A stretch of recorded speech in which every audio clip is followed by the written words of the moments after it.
Olá, pessoal, sejam bem-vindos a mais uma aula de Direitos Humanos. Nessa aula de hoje, nós vamos estudar a Convenção sobre a Eliminação de todas as formas de discriminação contra a mulher. Convenção sobre a eliminação de todas as formas de discriminação contra a mulher, conhecida também pela sua sigla de denominação em inglês CEDAW.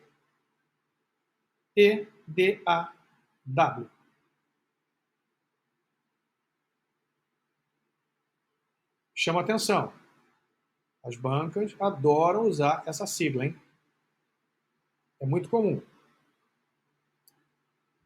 Foi adotada pela Resolução número 34.180 da Assembleia Geral da ONU em 18 de dezembro de 1979, tendo em vista a persistente manutenção das discriminações contra a mulher. Vou chamar a atenção novamente para vocês.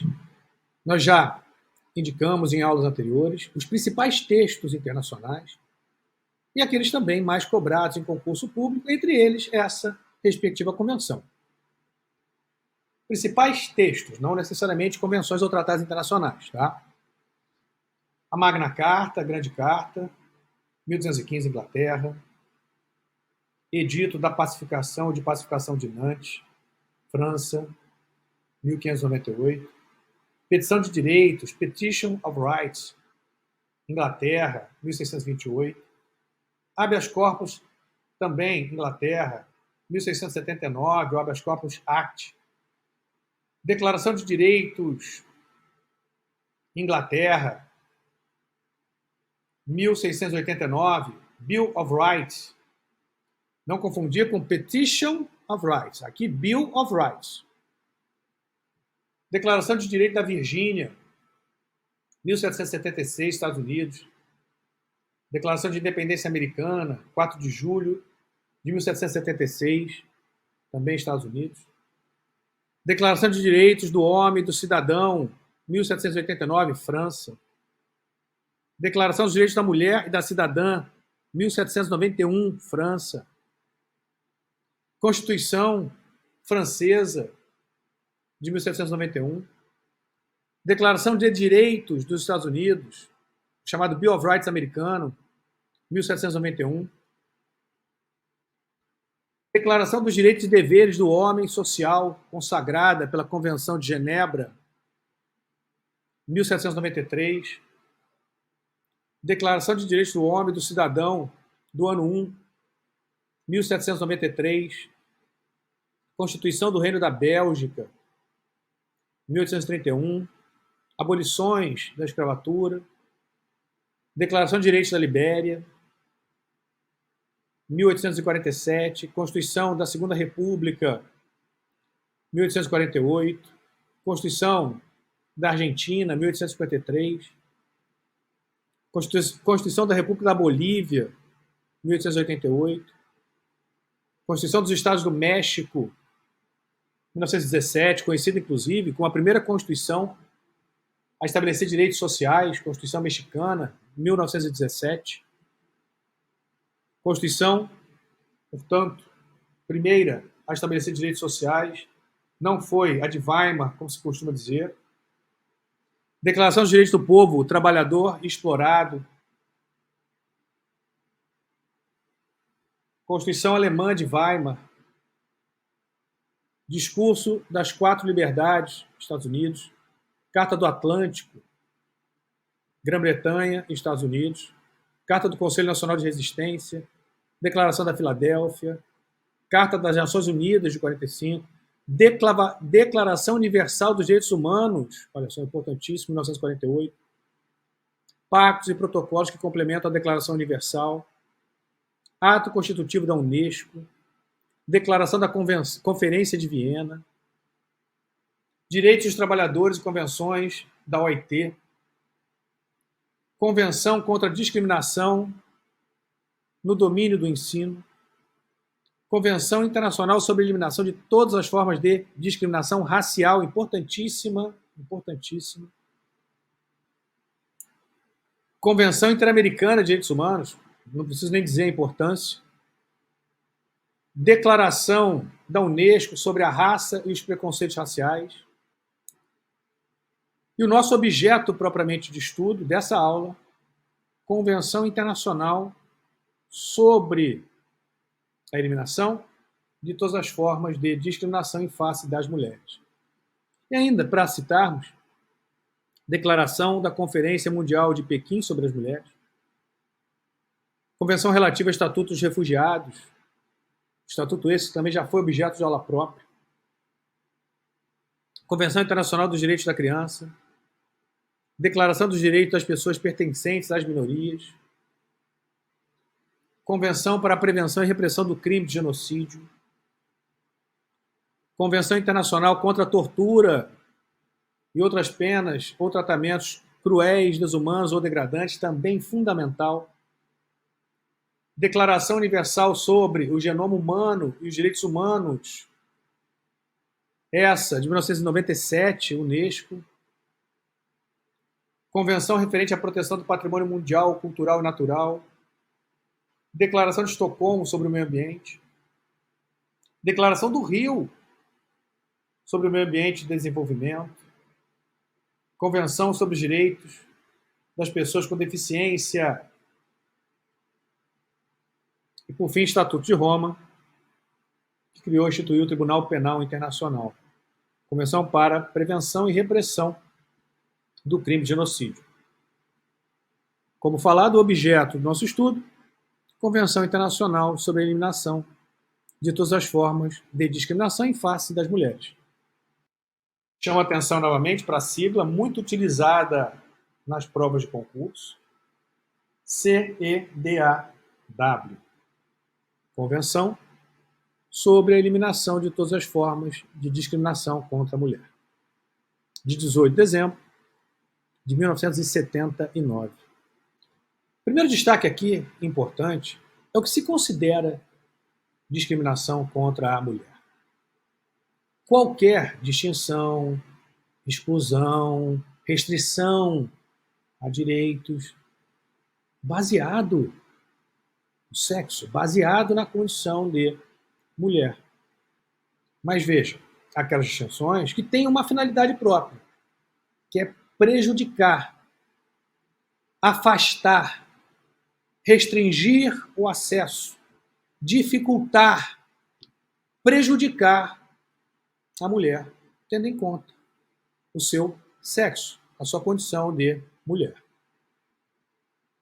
Portanto, como dito, o que se considera discriminação contra a mulher, segundo a Convenção?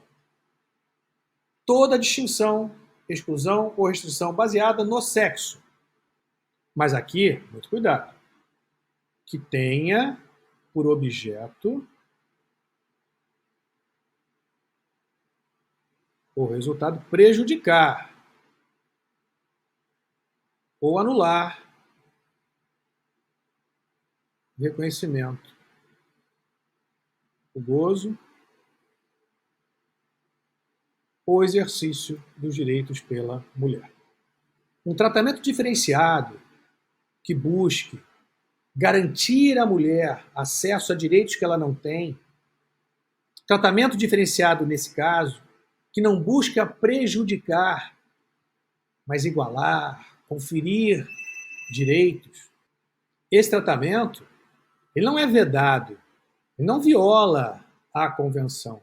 Esse tratamento diferenciado, que busca garantir o acesso às pessoas, no caso, às mulheres, acesso ao direito que ela não tinha, acesso àquele sistema que ela não era contemplada.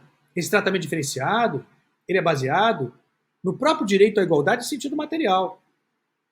Tratar igualmente os iguais e desigualmente os desiguais na medida de suas desigualdades. Mas não com a finalidade, veja, de prejudicar, mas sim aqui de garantir aquela pessoa, aquele grupo, no nosso caso específico, as mulheres, acesso, exercício a direitos que as mulheres até então não possuíam ou ainda não possuem. Então, voltando, O que se considera discriminação contra a mulher segundo a Convenção? Toda distinção, exclusão ou restrição baseada no sexo e que tenha por objeto ou resultado prejudicar ou anular o reconhecimento, o gozo ou exercício pela mulher dos direitos humanos, liberdades fundamentais, nos campos político, econômico, social, cultural, civil ou em qualquer outro campo. E não, por óbvio, aquelas distinções que tenham por objeto garantir à mulher o reconhecimento, o gozo, o exercício dos direitos humanos, liberdades fundamentais, no campo político, econômico, social, cultural, civil ou qualquer outro campo. Esses são não apenas compatíveis, essas distinções seriam não apenas compatíveis com a Convenção, como com a própria Constituição brasileira. Como dito, tendo por fundamento a própria ideia de igualdade em sentido material, independentemente do seu estado civil, com base na igualdade do homem e da mulher.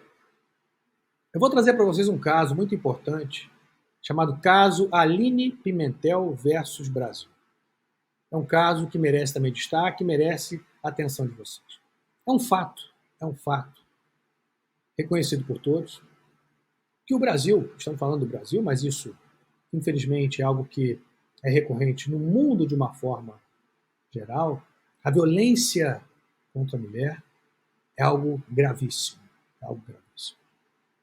Inclusive, casos muito específicos de violência contra a mulher, em razão dessa condição especial de mulher. E o caso que eu trago é o caso de violência, olha só, muita atenção, obstétrica. Violência obstétrica. O Ministério da Saúde, veja só, em 2019, então é importante você também entender o contexto político, desde 2019, volta um pouquinho, não está muito longe, você vai entender o contexto político, tá? O Ministério da Saúde determinou a exclusão da expressão violência obstétrica dos documentos do Ministério da Saúde. Mas por que essa exclusão? Qual a finalidade? Esconder? Colocar, jogar debaixo do tapete? Fingir que não existe? Fingir que não existe? Algo que, infelizmente, é um fato recorrente? Sim, a violência obstétrica. Isso ocorreu por decisão do Ministério da Saúde em 2019, excluir a expressão violência obstétrica. Por isso que eu chamo a atenção novamente para esse caso, Aline Pimentel Teixeira versus Brasil. Caso muito relevante no que diz respeito à CEDAW. Como dito, não obstante a nossa realidade acerca da violência contra a mulher em situação de gestação, parto e pós-parto, o Ministério da Saúde divulgou em 2019, olha o contexto,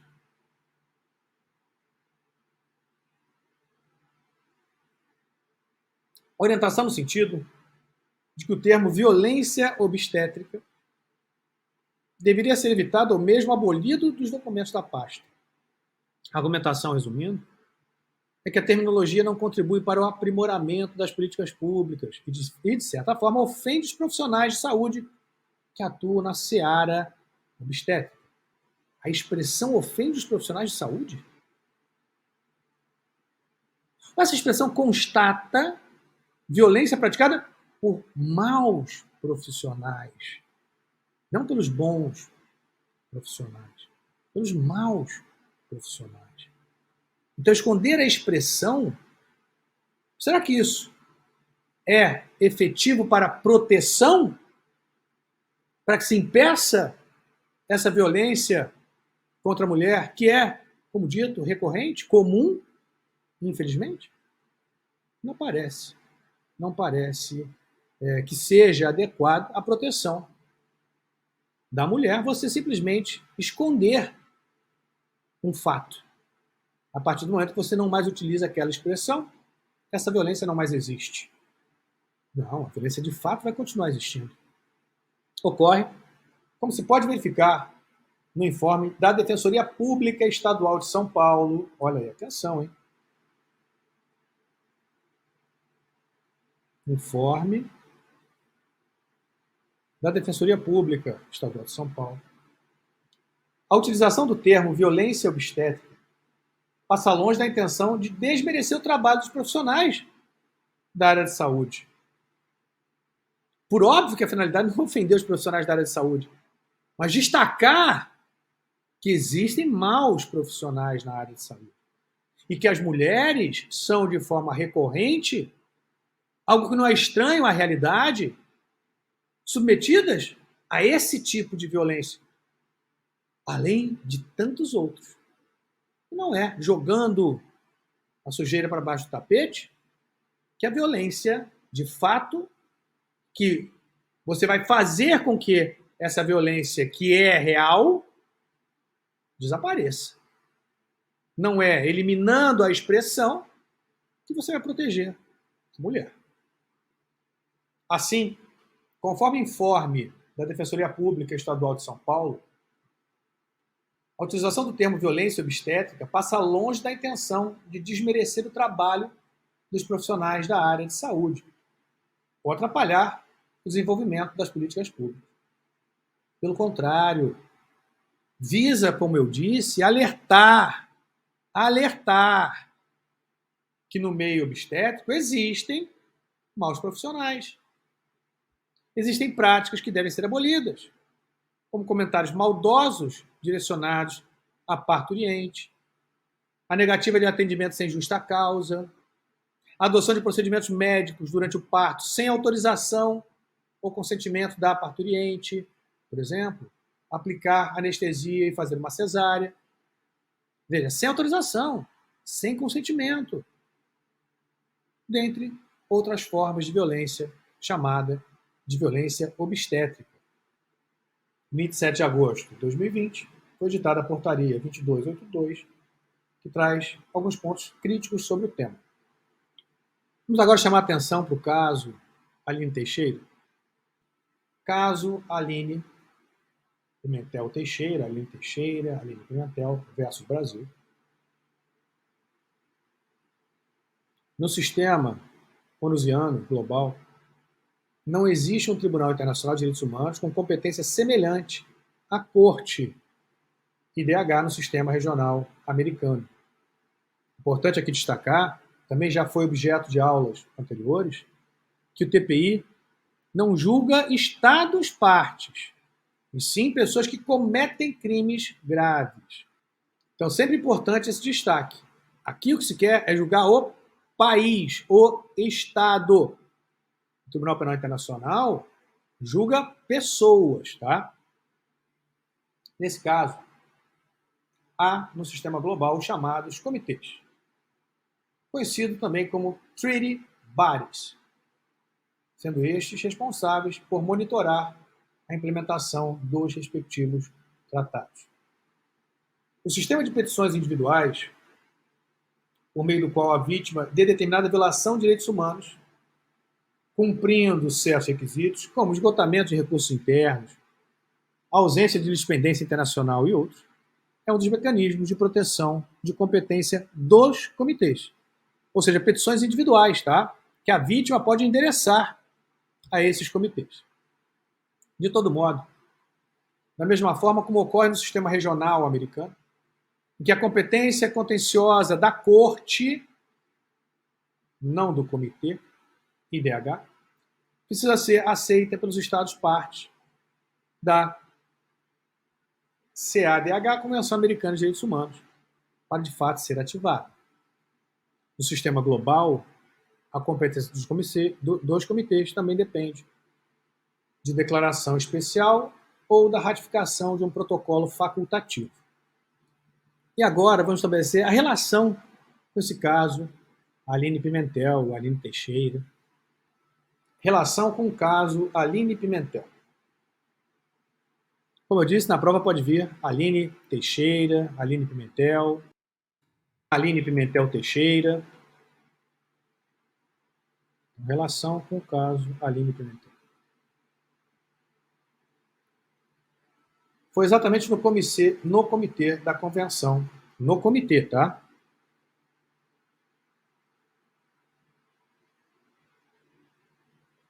Da convenção para a eliminação de todas as formas de discriminação contra a mulher das Nações Unidas, no Comitê, que houve condenação do Brasil, no Comitê. Trata-se do primeiro e único caso, olha que interessante, hein? Destaque importantíssimo para as provas. Trata-se do primeiro e único caso em que o Brasil foi responsabilizado no sistema global, não interamericano, hein? Global, de proteção aos direitos humanos. Sistema convencional, contencioso, quase judicial das Nações Unidas. Por que sistema convencional, contencioso, quase judicial?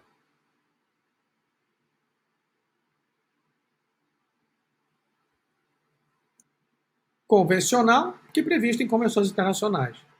Contencioso, que se apresenta ali uma acusação, uma possível violação a direitos humanos. E quase judicial, o julgamento não é feito por uma corte. Como nós vimos, foi julgado pelo comitê. Assim como falado, o sistema é chamado de convencional, porque os mecanismos de apuração de responsabilidade internacional por violação de direitos humanos estão instituídos em convenções internacionais, tratados internacionais, por isso convencional. O destaque aqui é a primeira expressão, convencional. Convencional.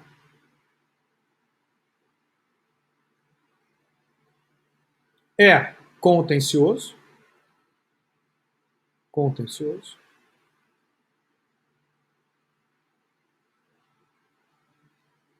pois há um processamento, apresentação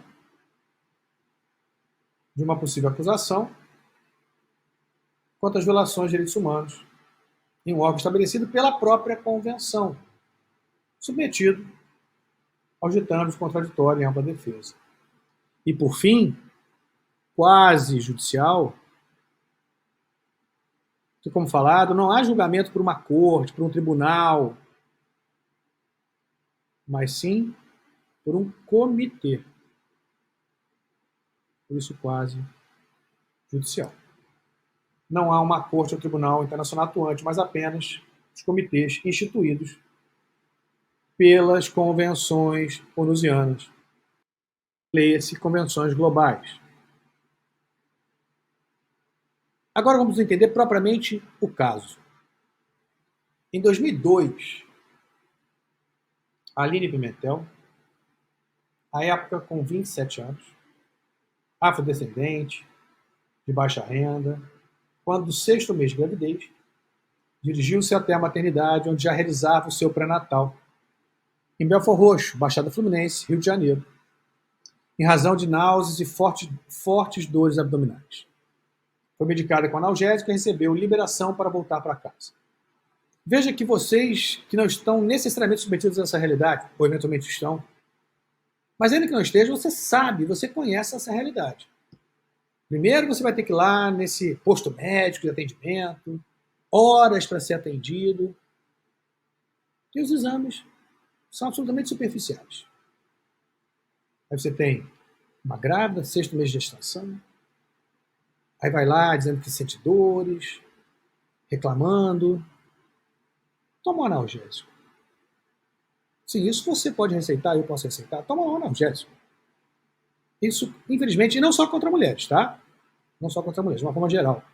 Em relação ao sistema de saúde é assim, mas aqui no caso mais especificamente, a questão se acentua tendo em conta se tratar de uma mulher em estado de gravidez. Então, retomando, a Aline dirigiu-se à maternidade, onde já realizava seu pré-natal, em Belford Roxo, Baixada Fluminense, em razão de náuseas e fortes dores abdominais. Foi medicada com analgésicos e recebeu liberação para voltar para casa. Os sintomas não passaram, a Aline voltou à maternidade, oportunidade em que, infelizmente, fora constatada a morte do feto. Depois de horas, olha o destaque que eu fiz, horas esperando,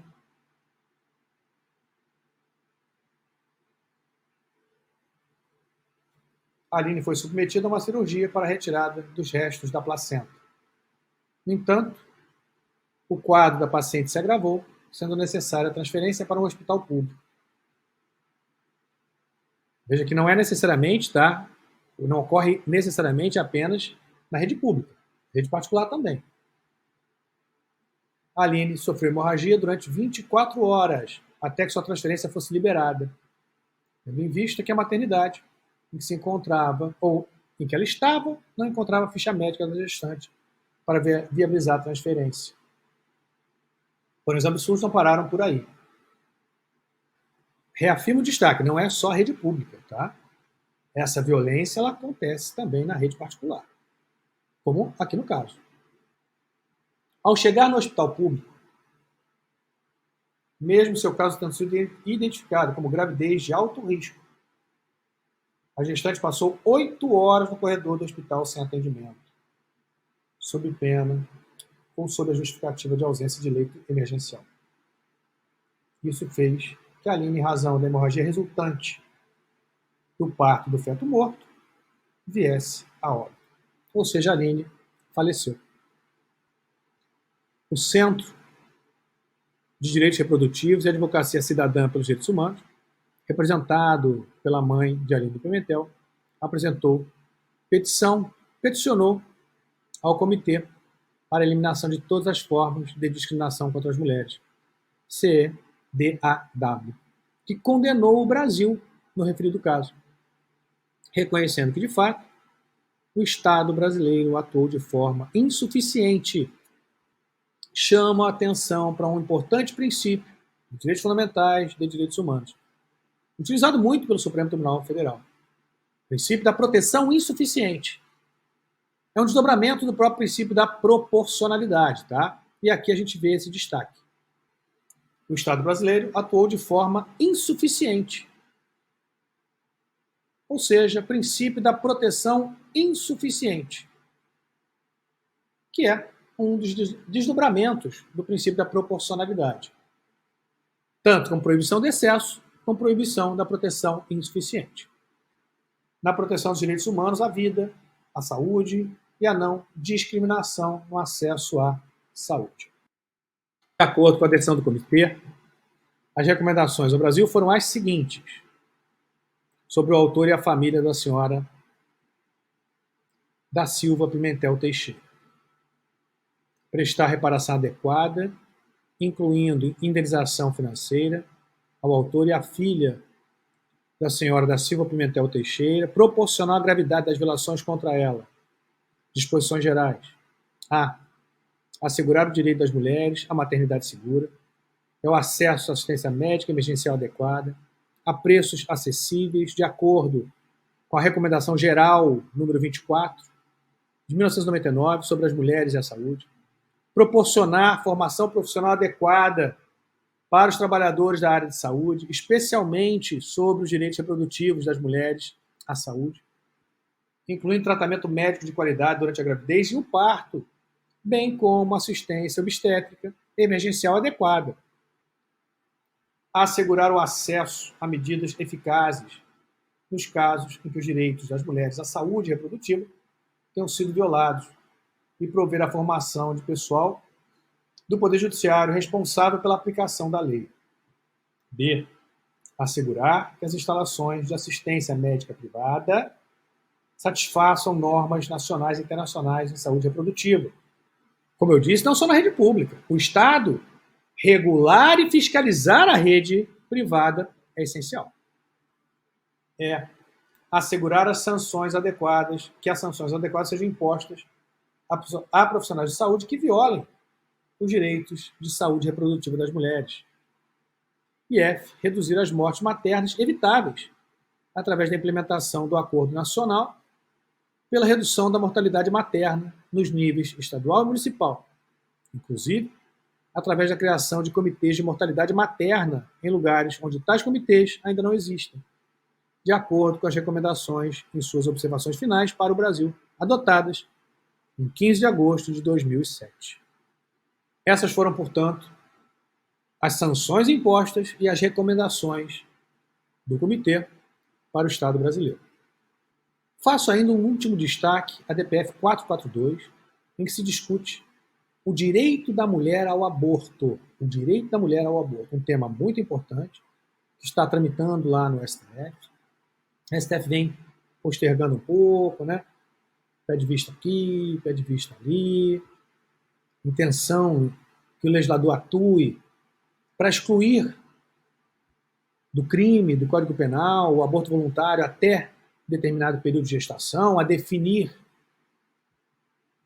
ser definido pelo próprio legislador, mas essa DPF é importante para vocês e merece também o destaque final. A DPF 442 foi ajuizada pelo Partido do Socialismo e Liberdade, PSOL, sustenta que os artigos 124 e 126 do Código Penal afrontam postulados fundamentais como a dignidade da pessoa humana, a cidadania, a não discriminação, a inviolabilidade da vida, a liberdade, a igualdade, a proibição de tortura ou tratamento desumano e degradante, a saúde e o planejamento familiar das mulheres, dos direitos sexuais e reprodutivos. Faço aqui um destaque importante no âmbito internacional. Nos Estados Unidos, recentemente, foi revertido a decisão do caso Roe versus Wade, que tratava, ou que decidiu, ou decidido pela Suprema Corte, que a mulher teria o direito ao aborto voluntário. Então existe um embate muito grande, não apenas no Brasil, tá? Lá nos Estados Unidos, algo que era reconhecido pela Suprema Corte como direito à mulher, o direito ao aborto voluntário, foi revertido recentemente. Retomando, a pretensão é que o STF exclua do âmbito de incidência dos artigos 124 e 126 a interrupção da gestação induzida e voluntária realizada nas primeiras 12 semanas, de modo a garantir às mulheres o direito constitucional de interromper a gestação de acordo com a autonomia, a sua liberdade, sem necessidade de qualquer forma de permissão específica do Estado. O Estado não teria que permitir nada, bem como garantir aos profissionais de saúde o direito de realizar o procedimento, sem que sofram qualquer sanção de natureza legal, de natureza penal. Em novembro de 2017, a relatora indeferiu o pedido de medida cautelar de urgência, que visava suspender as prisões em flagrante, inquéritos policiais em andamentos de processos ou decisões judiciais baseadas na aplicação do 124 e 126 a casos de aborto voluntário realizado nas primeiras 12 semanas de gravidez.